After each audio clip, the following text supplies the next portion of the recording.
Buenas tardes. Antes de nada quiero agradecerles a todos ustedes la presencia en esta tarde. Y muy especialmente agradecer al Centro Espírita Amor y Progreso por haber tenido la amabilidad y la deferencia de habernos invitado y de haber preparado este local para que podamos con todos ustedes compartir esta tarde de conocimiento. Como bien ha dicho Mercedes, vamos a hablar sobre qué es y qué no es el espiritismo. Y parece mentira que 160 años después de la codificación del espiritismo, 160 años después de que Allan Kardec presentara las bases filosóficas del espiritismo a la sociedad, parece mentira, decimos, que todavía sea necesario este tipo de conferencias, que todavía sea necesario tener que explicar qué no es el espiritismo y qué es el espiritismo. Porque hay una imagen distorsionada, una imagen irreal en los medios de comunicación y también en el entorno social en el que nos encontramos sobre qué es el espiritismo. Y además percibimos, por la experiencia personal, que no hay un gran interés en que se sepa qué es y qué no es el espiritismo. Voy a empezar esta exposición comentando una experiencia personal. Yo estuve durante, hace tiempo ya, hace unos 20 años, me invitaron para hacer un programa de radio en la radio local de Manzanares. Es un pueblo que está cerquita de San Carlos del Valle, que es el pueblo donde yo vivía. En principio se iban a hacer 52 programas, íbamos a estar todo un año, un programa a la semana, hablando sobre espiritismo, era un programa de un cuarto de hora, pero realmente solamente hicimos 8 programas.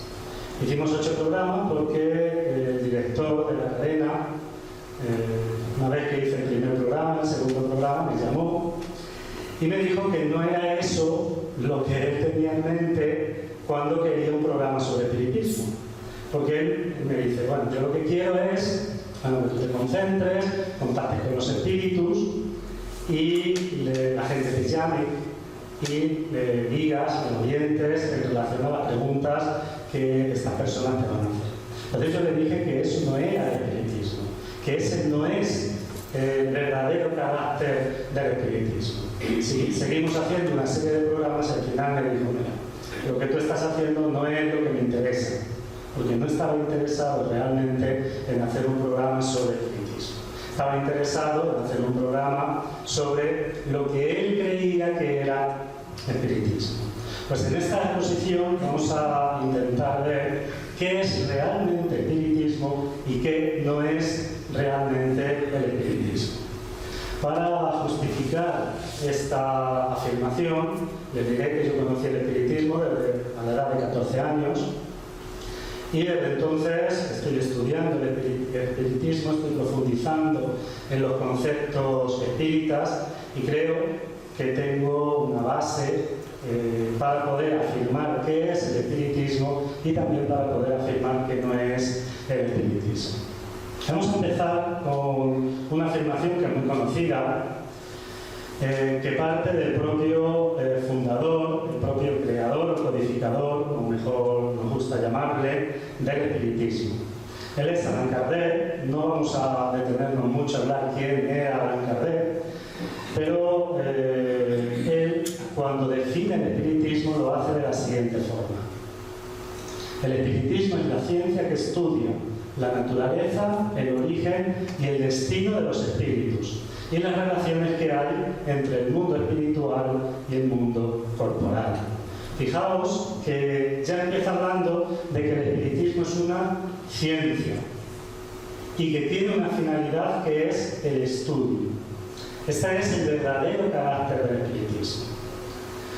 Y una vez que hemos visto la definición escueta de lo que Allan Kardec estableció lo que era el espiritismo, vamos a ver qué no es el espiritismo, para terminar viendo qué es el espiritismo.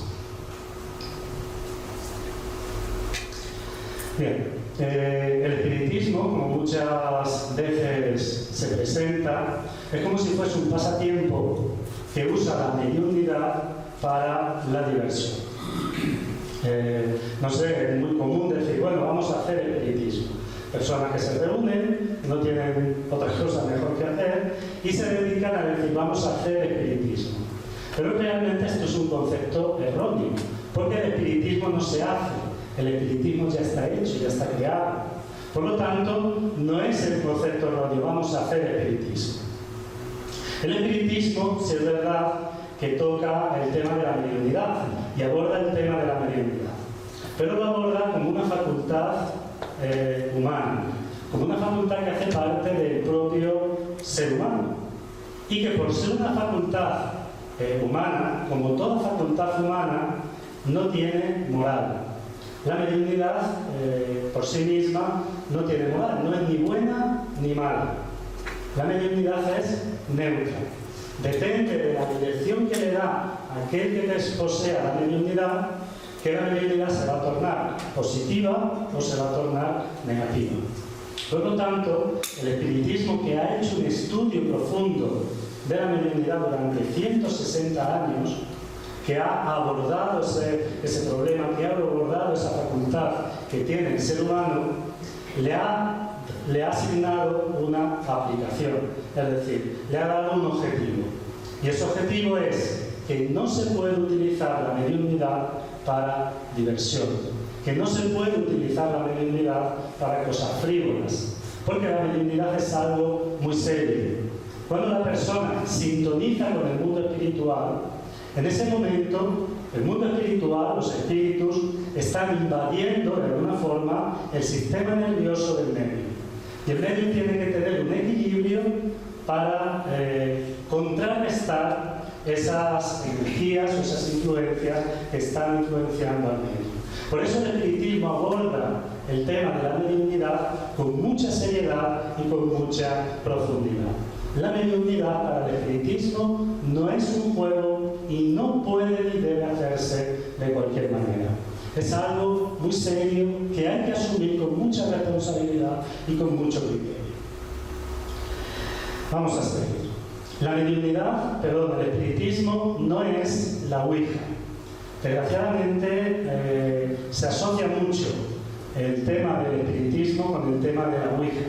Y son cosas totalmente distintas. No tienen nada que ver una cosa con la otra. Como hemos dicho anteriormente, el espiritismo es una filosofía seria, una filosofía responsable.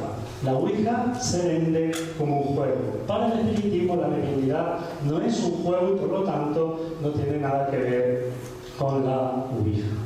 Ahora bien, ¿por qué se asocia la mediunidad a la Ouija?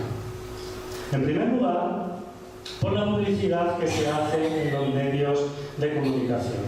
Cuando vemos películas que tocan el tema de los espíritus, etc., vamos a ver cómo vinculan desde la ignorancia, desde el desconocimiento, el espiritismo con el fenómeno de la Ouija.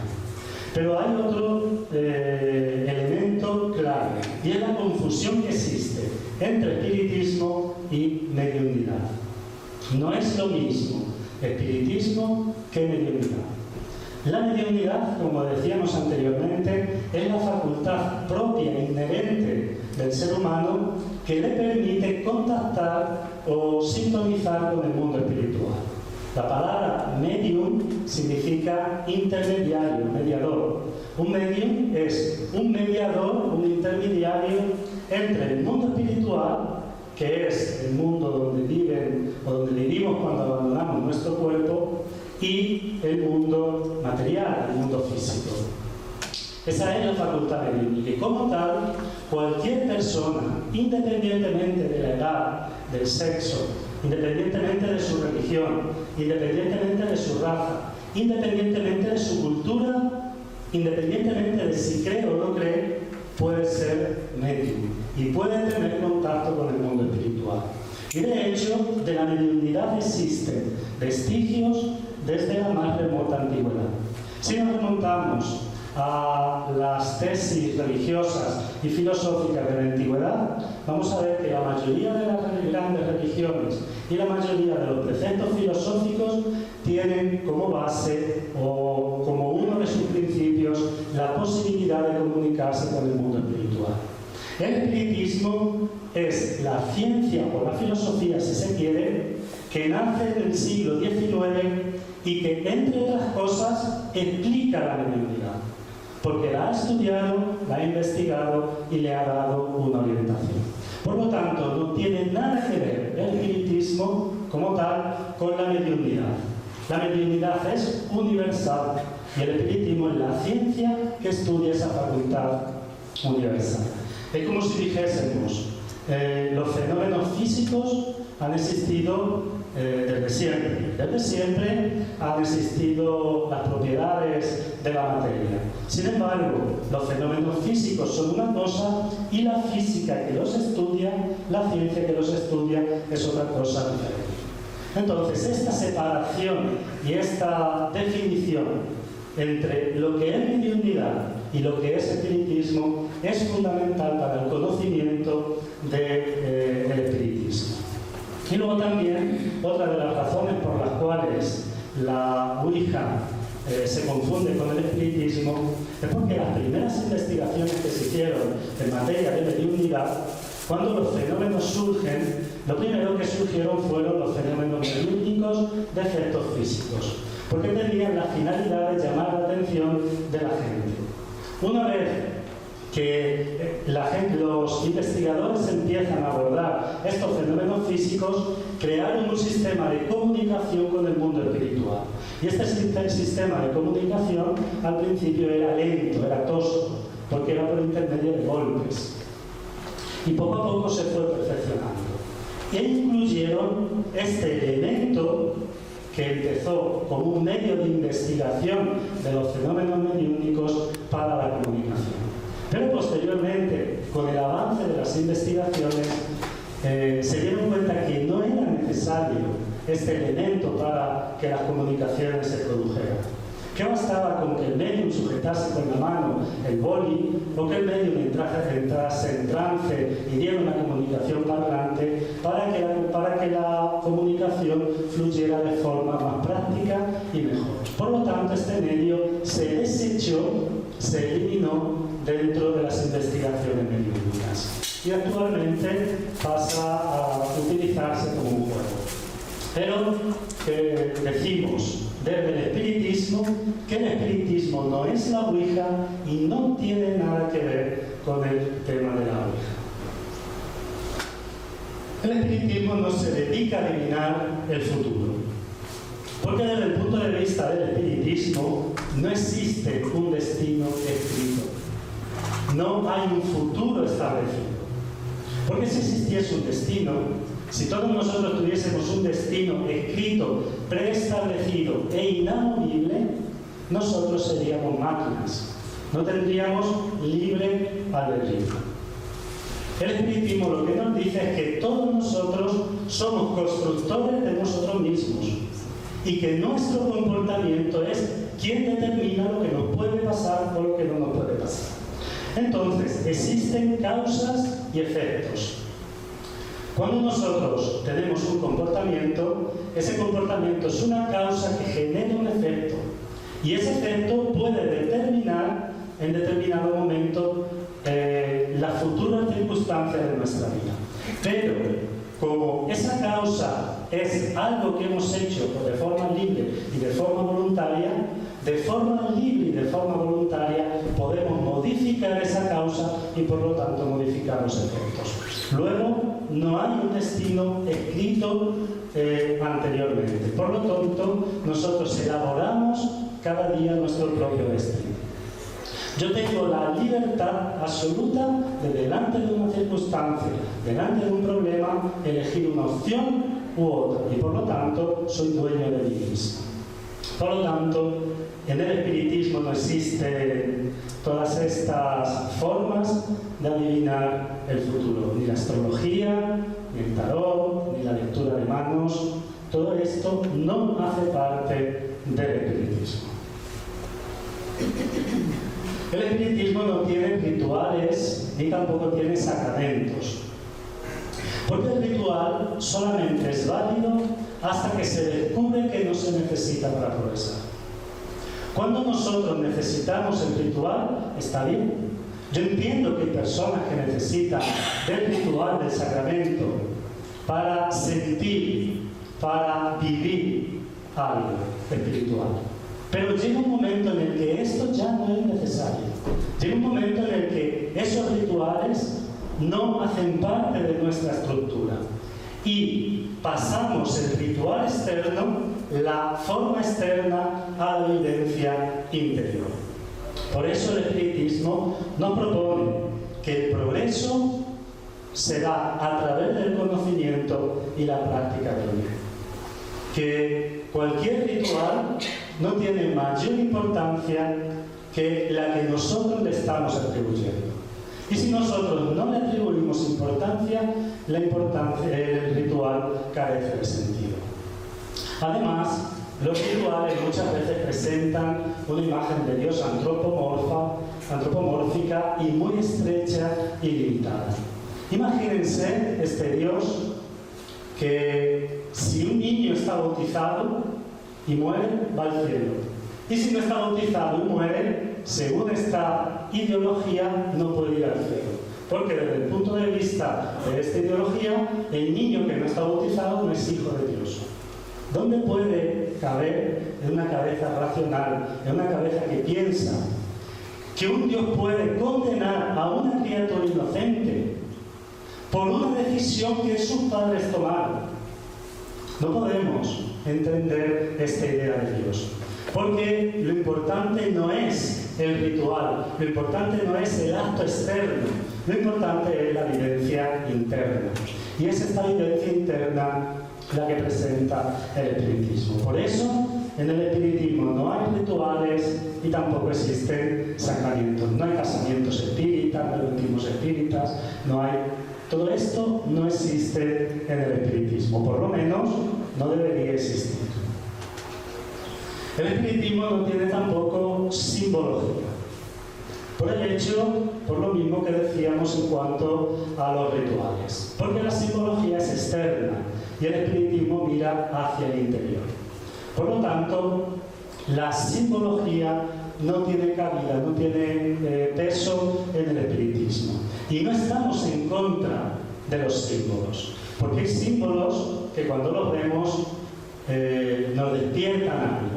Y es así. Por ejemplo, si yo les digo que miren este símbolo, ¿qué sentimiento les despierta? El símbolo de la paz, ¿no? Una sensación de paz. Entonces el símbolo es una imagen que expresa una idea, un concepto o un estado emocional. En este caso, este es un símbolo universal, al que todos nos despierta el sentimiento de la paz. Pero, ¿podemos tener ese sentimiento sin necesidad del símbolo? Lógicamente que sí. No es necesario el símbolo para pensar en la paz.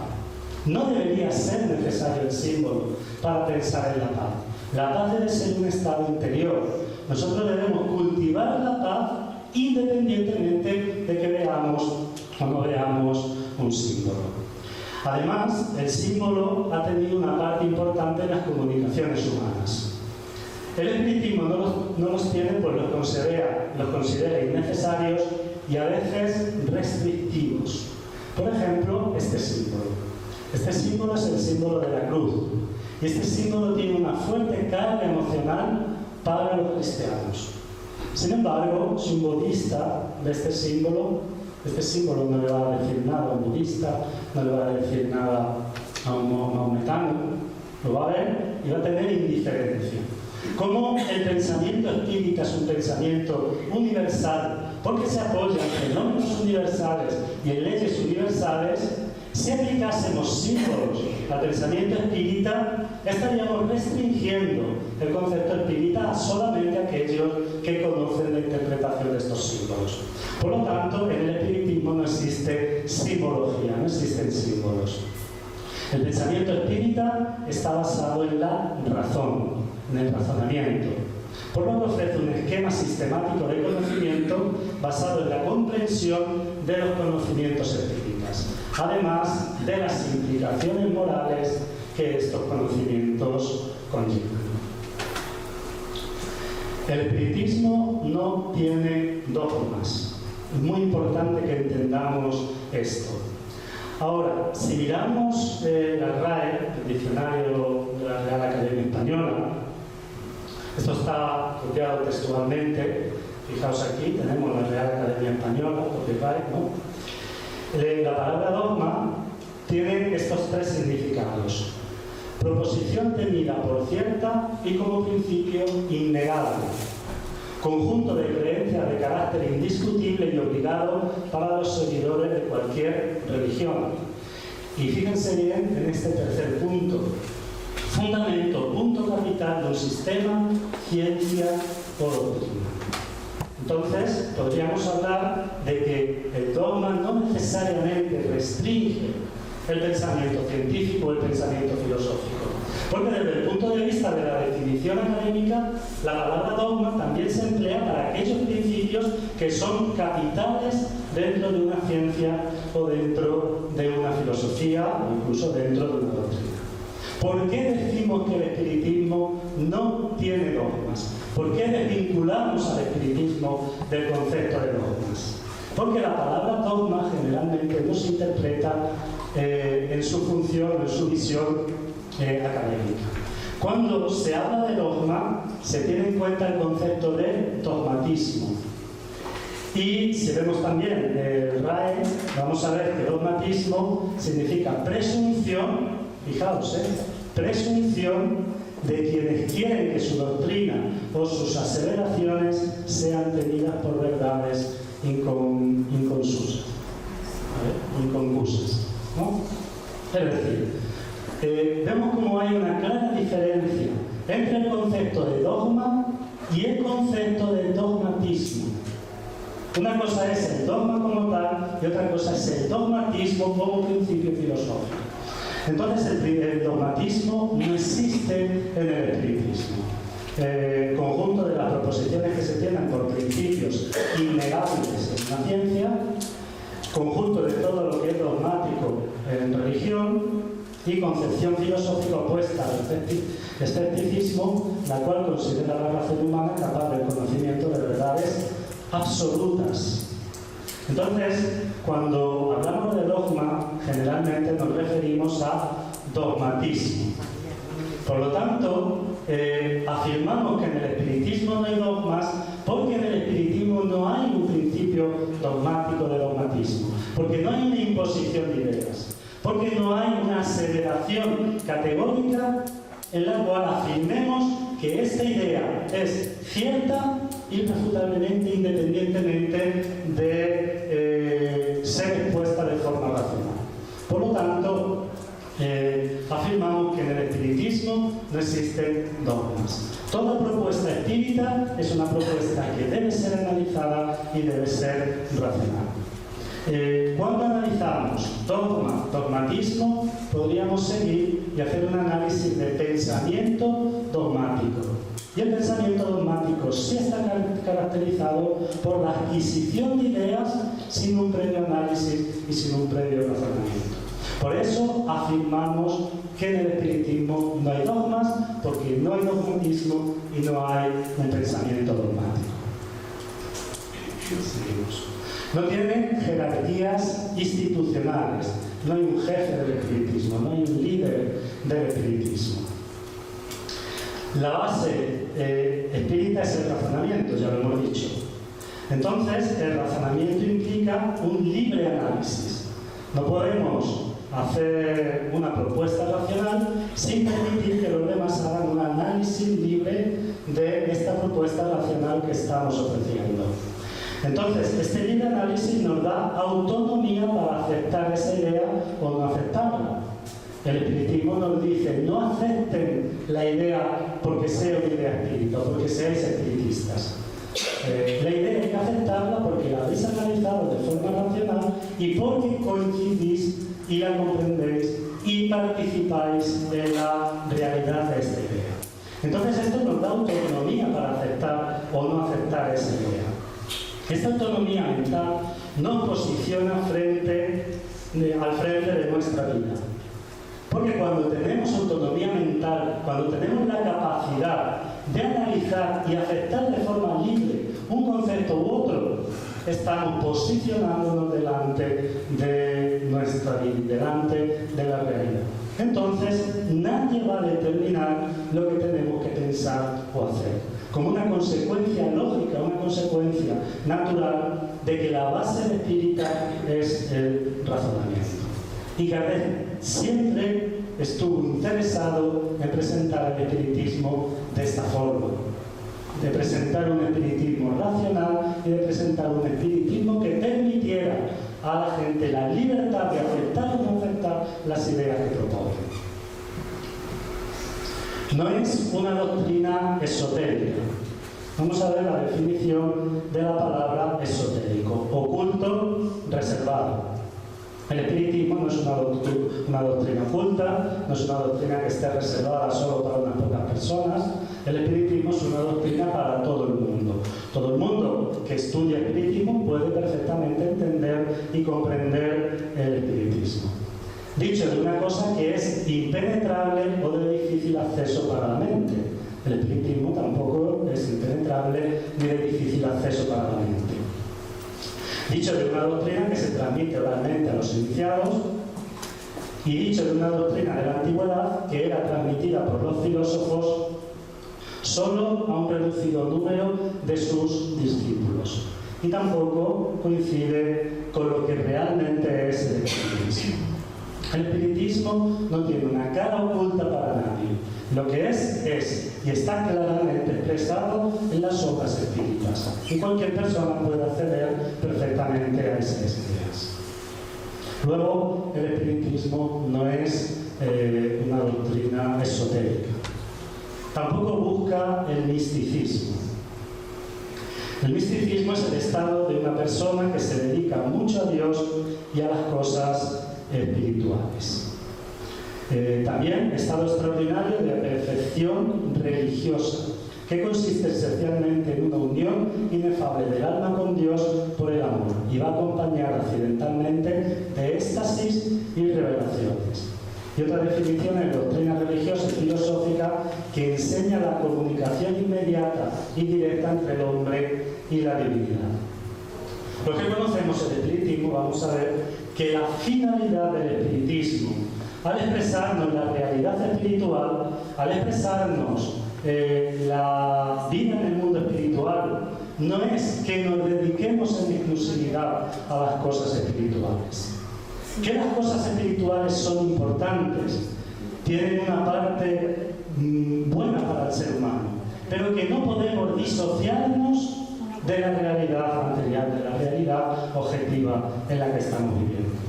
Entonces, la finalidad del espiritismo, la finalidad de las ideas espíritas es posicionarnos delante de la vida, posicionarnos delante del ser humano para que podamos ser útiles a esta sociedad, para que podamos ser útiles a la sociedad en la que nos encontramos. Por lo tanto, no podemos desligarnos de los problemas de los demás. No podemos asumir una postura mística, una postura de sintonía o supuesta sintonía con Dios y desvincularnos de nuestro compromiso social y de nuestro compromiso humano. La propuesta espírita es aceptar la espiritualidad, vivir la espiritualidad con la finalidad de ser útiles para el entorno social en el que nos encontramos. Dentro del espiritismo hay una práctica que es la práctica de la oración. La oración es dirigirse mentalmente a Dios con una finalidad. En el espiritismo se explica la oración, pero no la propone como una finalidad, sino como un medio. La finalidad no es que nosotros consigamos un estado de perpetua oración.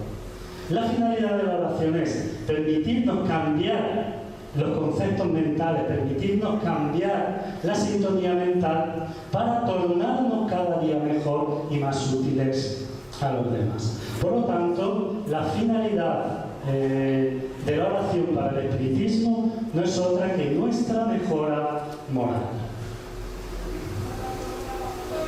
Bueno, pues una vez que hemos visto algunas de las características que no participan de lo que es el espiritismo, vamos a ver exactamente qué es el espiritismo.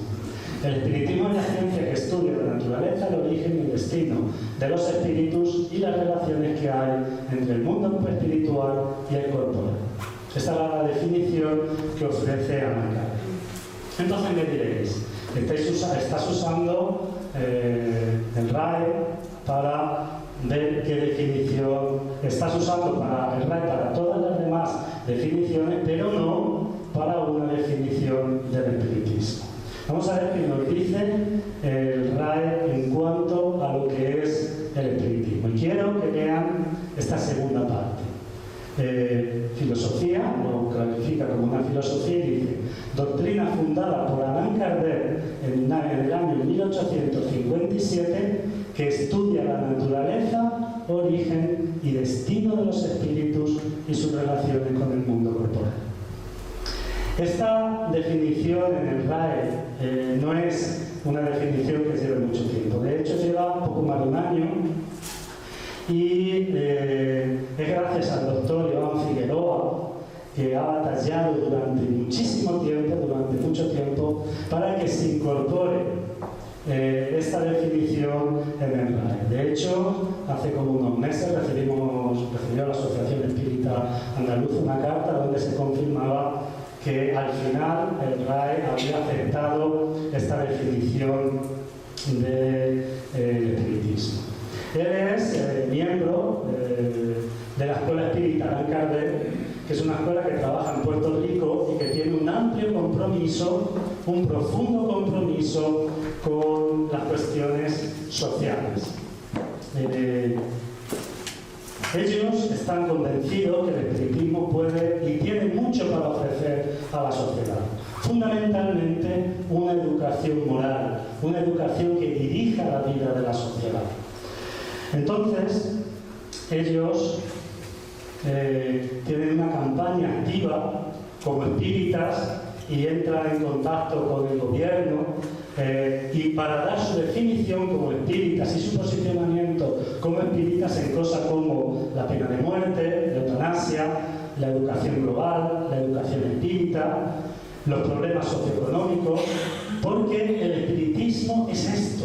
El espiritismo es compromiso social, compromiso con el ser humano. No podemos disociar el espiritismo de nuestro compromiso con la sociedad en la que vivimos. Y os voy a poner aquí el inicio de una conferencia. Esta conferencia se da en la Cámara de Representantes de Puerto Rico, en la Comisión de Salud, y es en relación a un proyecto de ley que viabiliza la muerte asistida para enfermos en etapa terminal que tengan un pronóstico clínico de hasta 6 meses de vida. Y él, en la conferencia, empieza presentándose, dice que es el doctor Iván Figueroa, presidente del Consejo de Relaciones Espíritas puertorriqueño, es decir, esto se habla en la Cámara de Representantes de Puerto Rico.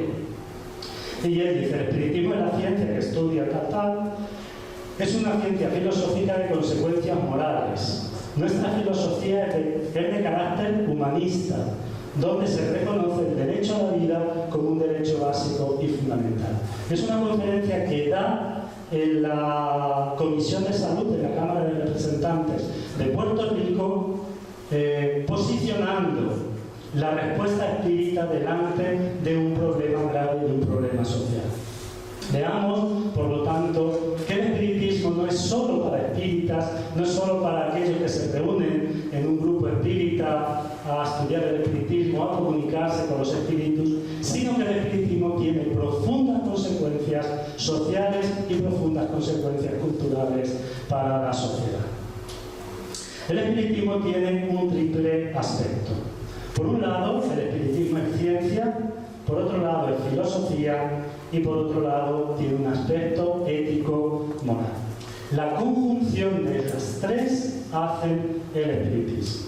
Por eso no podemos hablar de un espiritismo científico, de un espiritismo filosófico o de un espiritismo moral, porque estaríamos limitando a un solo concepto lo que es el espiritismo.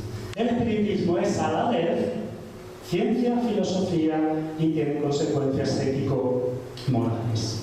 Vamos a hacer un rápido análisis de qué es la filosofía espírita.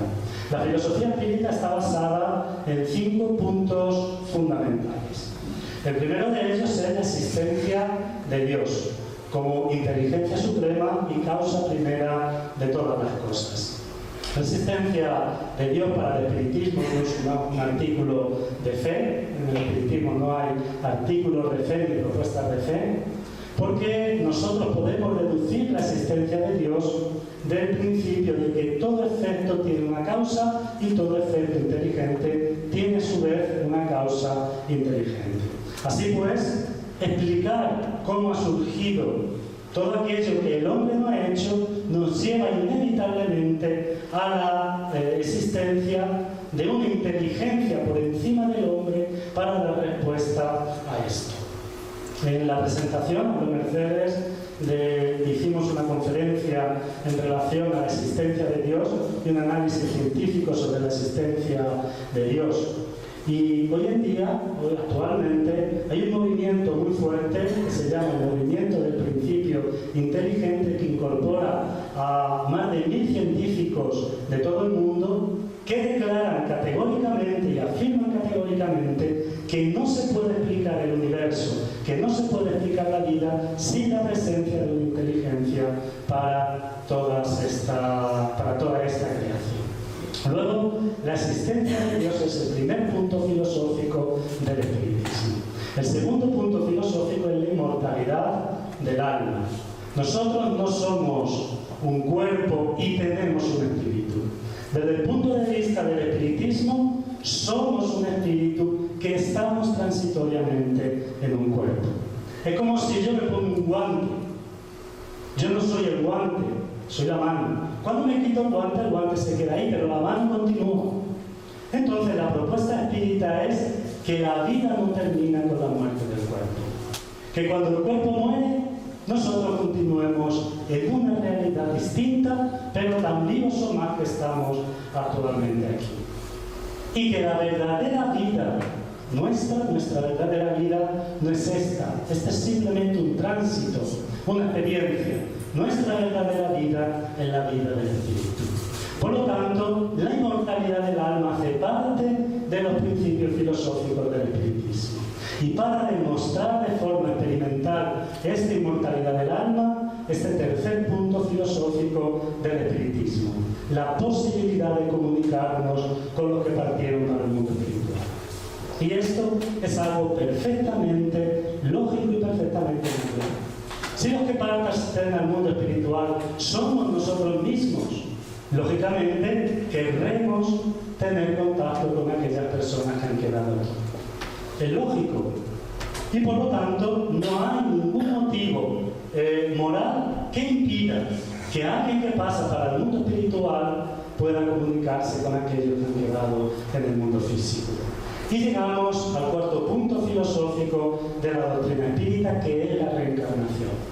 ¿Cómo explicar las diferentes características que tienen los seres humanos? ¿Cómo explicar, por ejemplo, que nacen dos niños que son gemelos, que son idénticos genéticamente el uno al otro, y uno desarrolla características nobles mientras otro se decanta por el mal? ¿Cómo explicar esto? ¿Cómo explicar esto dentro de un concepto de Dios y dentro de un concepto de Dios justo? La única respuesta que satisface de una forma lógica esta propuesta es la reencarnación. Aquel que desarrolla sentimientos nobles ha trabajado en reencarnaciones anteriores para el desarrollo de estos sentimientos. Aquel que tiene sentimientos negativos es porque todavía no ha trabajado. Pero está aquí para eso, para trabajar, para desarrollar esos sentimientos negativos y un día ser un espíritu noble. Y por último, la pluralidad de mundos habitados. Todos o muchos de los mundos que hay en el universo están habitados porque la vida es infinita y la vida es eterna. Entonces, la filosofía espírita nos presenta una serie de cuestiones en relación a quiénes somos, de dónde venimos y para dónde vamos. con la base y con base en el razonamiento. Alain Kardec, el fundador del espiritismo, estableció que era preferible rechazar 99 verdades que aceptar una sola mentira, queriendo decir que en el espiritismo solo acepta aquello que se puede analizar desde una postura lógica y racional. Vamos a ver ahora el aspecto científico del espiritismo. La base fundamental de toda ciencia, hay muchas, pero la fundamental es que solamente puede estudiar fenómenos naturales. Lo que caracteriza a la ciencia es su empeño en estudiar y comprobar los fenómenos naturales. Por lo tanto, cualquier fenómeno que se tilde de sobrenatural no puede ser medido por el pensamiento científico. ¿Y qué nos dice el espiritismo en relación a la mediunidad? ¿Para el espiritismo la mediunidad es un fenómeno sobrenatural? No. El espiritismo enfoca la mediunidad como una facultad del ser humano. Por lo tanto, la mediunidad es una facultad natural. Es una facultad que, si no es común, si no es conocida, no significa que sea sobrenatural. Por lo tanto, en base de esa premisa, en base de esa afirmación, podemos establecer la ciencia que ofrece el espiritismo. El espiritismo es ciencia porque hace un estudio serio y objetivo del espíritu. El estudio que hace el espiritismo no engloba el espiritismo como un ser abstracto, como un ser irreal. Para el espiritismo, el espíritu somos nosotros. Y es tan real cuando está en el mundo espiritual que cuando estamos aquí en la materia física.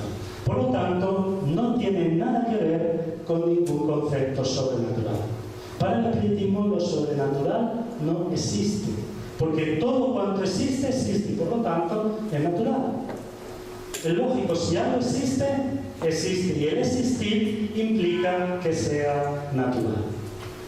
Lo que sucede es que el ser humano siempre ha calificado de sobrenatural lo que no puede explicar.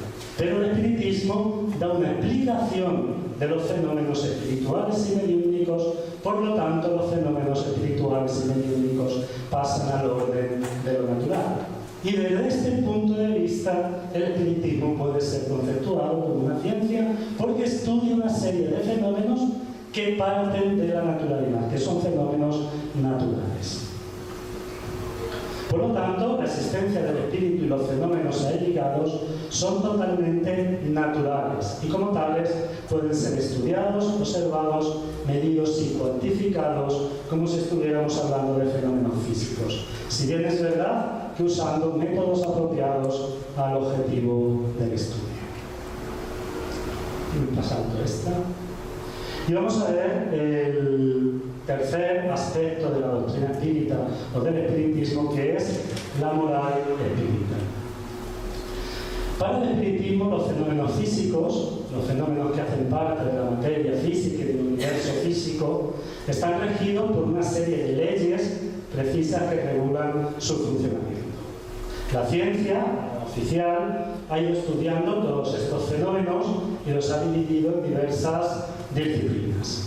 Cada disciplina ha observado y deducido las leyes naturales que rigen los fenómenos que estudia. Por lo tanto, la física deduce una serie de leyes que son aplicables al campo de la física. Lo mismo sucede con la biología y con cualquier ciencia. Los fenómenos espirituales no son distintos a los fenómenos físicos. Ellos también están regidos por leyes precisas que regulan su funcionamiento. El espiritismo ha estudiado algunos de estos fenómenos y ha deducido, bien por la observación o bien por la revelación, algunas de las leyes que los rigen. Y a estas leyes, las que rigen los fenómenos espirituales, los fenómenos del ser moral, del ser espiritual que somos, ha denominado el espiritismo como leyes morales. Y de estas leyes morales se desprende la moral espírita. La moral espírita que parte de 4 preceptos básicos. En primer lugar, que es una moral natural. Es una moral natural porque hace parte de las leyes de Dios. y no está sujeta a culturas. Las leyes de Dios son eternas, son inmutables, y la moral espírita es una moral que se basa en estas leyes y por lo tanto es una moral natural. Además es universal, porque no hace parte de un credo, de una creencia. Cualquier persona, independientemente de su creencia, independientemente de su credo, puede practicar perfectamente la moral que propone el espiritismo. Es una moral auténtica. Y es una moral auténtica porque para el espiritismo no hay recompensas, no hay castigos futuros en el mundo espiritual. Para el espiritismo lo que hay son estados de conciencia. Por lo tanto, la moral tiene que ser auténtica, porque de nada sirve fingir una moral que no se tiene. Para corrientes que piensan que vamos a ir a un cielo o a un infierno, puede ser hasta cuestionable el hecho de que podemos fingir un comportamiento y luego tener una vivencia interior distinta. Pero para el espiritismo no. Porque como no hay una recompensa, no hay un castigo, es toda una vivencia interior, si yo no vivo esa moral, no voy a tener las consecuencias naturales que surgen de esa moral. Por lo tanto, como la moral es una vivencia interior y los beneficios de la moral van a ser el propio estado de paz interior que nos va a dar ese comportamiento moral, de nada sirve fingir la moral. Y por lo tanto la moral espírita es una moral auténtica. Y por último, es una moral libre, porque no es una moral que se impone. La moral espírita no se puede imponer a nadie porque precisamente es una moral auténtica. Si yo impongo una moral a alguien y esa persona no siente esa moral, puede fingir tener ese comportamiento moral, pero como no lo siente, no va a tener interiormente ese comportamiento moral. Luego, no se puede imponer una moral a nadie. Por lo tanto, la moral espírita es una moral libre. Cada quien puede practicarla o no puede practicarla. Somos totalmente libres de asumir o no asumir un compromiso delante de la moral. Lo que hace el espiritismo es una propuesta y una aplicación de esta moral. Y deja que cada uno de nosotros, de forma libre, de forma totalmente voluntaria, acepte esa propuesta y siga ese camino. Por lo tanto, el espiritismo eleva el concepto moral al concepto de ley. Aquí tendríamos las leyes morales que propone el espiritismo, la ley de adoración, que no es el concepto de adoración clásico, porque cuando hablamos de adorar a Dios, siempre está la pregunta, pero es que Dios necesita que lo adore. Si Dios necesitase que alguien lo adore, no sería Dios, porque estaría limitado a ese concepto. Si Dios, para estar bien, tiene que recibir la adoración de nosotros, cuando no reciba la adoración no va a estar bien. Por lo tanto, no sería un Dios inmutable. Dios está por encima de todo esto. Pero si Dios no necesita que nosotros lo adoremos, nosotros sí necesitamos tener esa actitud de orar a Dios. Adorar significa amar mucho a una persona o cosa. Adorar a Dios desde el punto de vista espírita significa amarlo y sobre todo confiar en Él. Y es la propuesta que nos hace la doctrina espírita. Luego está la ley del trabajo, que nos iguala a todos. No me voy a entretener porque daría para una sola exposición. La ley de reproducción, de conservación, de destrucción, de sociedad, de progreso, de igualdad, de libertad y de justicia, amor y caridad. Dentro de este marco moral que presenta el espiritismo, se establecen las relaciones del ser humano hacia Dios, del ser humano hacia el prójimo y del ser humano hacia sí mismo, englobando una propuesta moral integral para el desarrollo espiritual de todas las personas. En cuanto a la moral, en la pregunta 625, Allan Kardec preguntó a los espíritus: ¿cuál es el tipo más perfecto que ha ofrecido Dios al hombre para que le sirva de modelo y guía? Y contestaron los espíritus: contemplad a Jesús. Jesús, desde el punto de vista espírita, es el modelo máximo de moral a la que puede aspirar el ser humano. Ahora bien, ¿de qué Jesús hablan los espíritus? Perdón que miro hacia atrás. ¿Es este Jesús del que hablan los espíritus? ¿Es este Jesús el que sirve de guía y de modelo a la humanidad?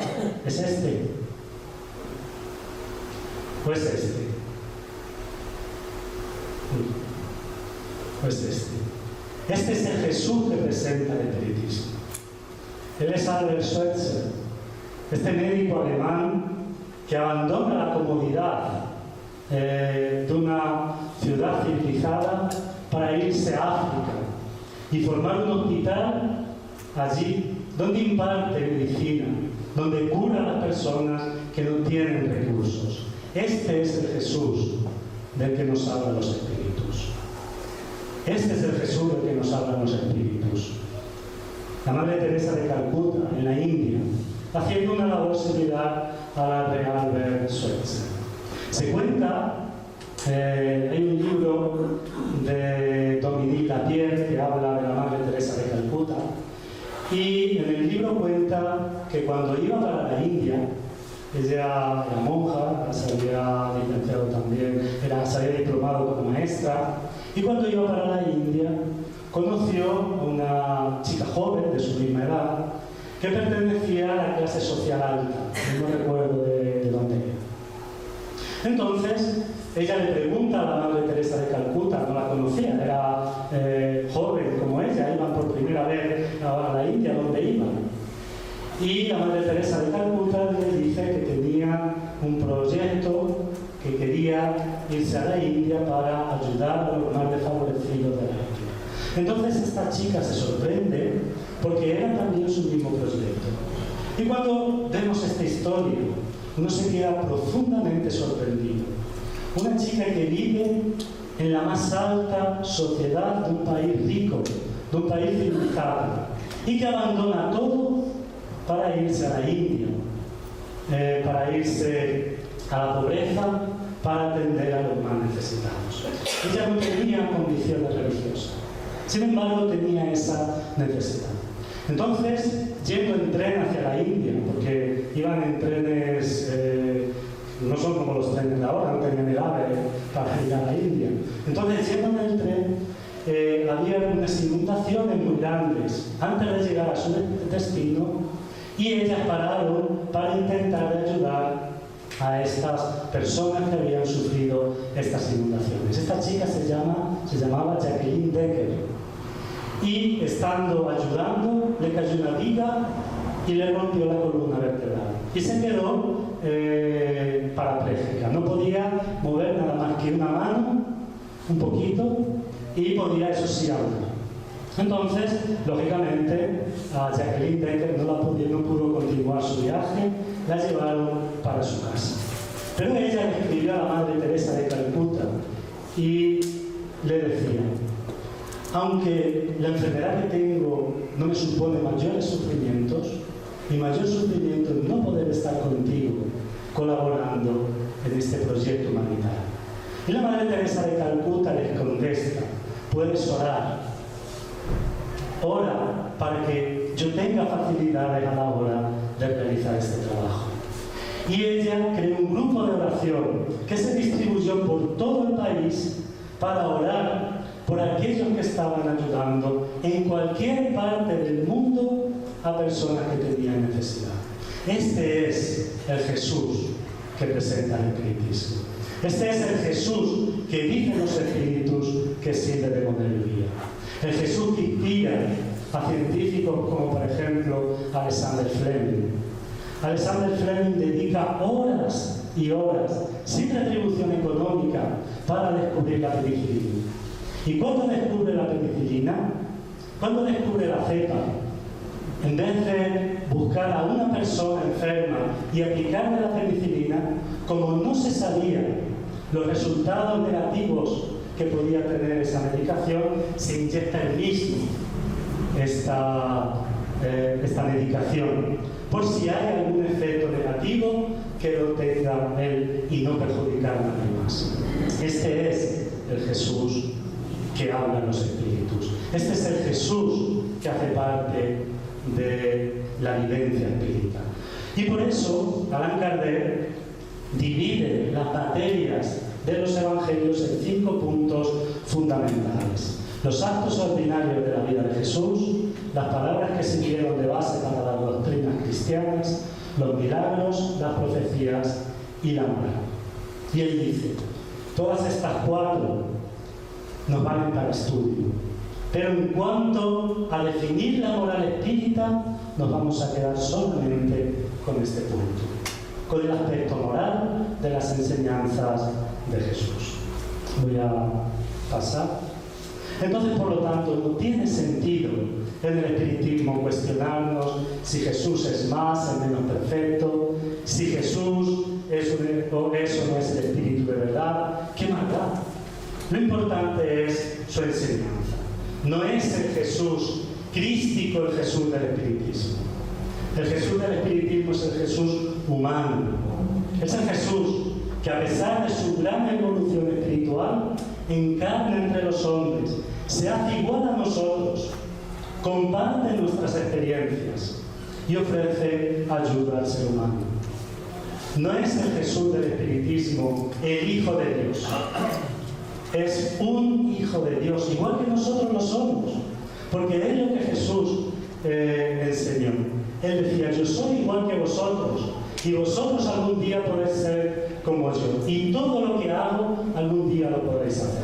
Ese es el espiritismo que muestra el Jesús, que muestra el espiritismo. Y por último, la pregunta de siempre, la pregunta que es una pregunta polémica dentro del espiritismo. ¿Es el espiritismo una religión? Las materias que estudia el espiritismo son las siguientes: la existencia de Dios, la inmortalidad del alma, la reencarnación, una vida ética y moral, la finalidad existencial, la oración.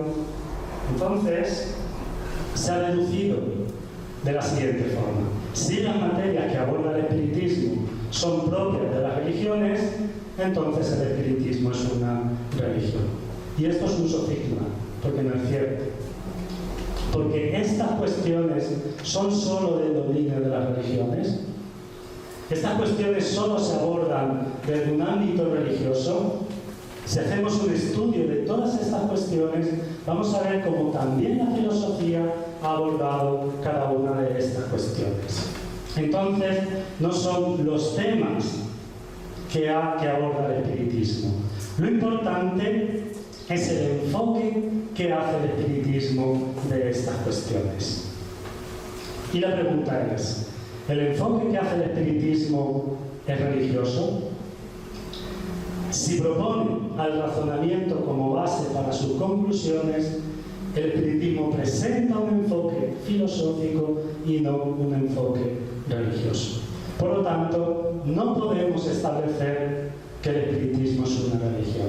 Y Allan Kardec, en el libro ¿Qué es el espiritismo?, en el capítulo 1, en el diálogo con el sacerdote, afirma textualmente, el verdadero carácter del espiritismo es el de una ciencia y no el de una religión. Entonces, no podemos presentar al espiritismo como una religión, porque el espiritismo no es una religión, no está estructurado como una religión. El espiritismo ofrece respuestas en cuanto a quiénes somos, de dónde venimos y hacia dónde vamos. A la vez, el espiritismo hace una propuesta de reforma interior, que es una consecuencia natural de su filosofía. Por lo tanto, la propuesta espírita es el cambio moral de las personas hacia mejor. Pero no un cambio moral místico, no un cambio moral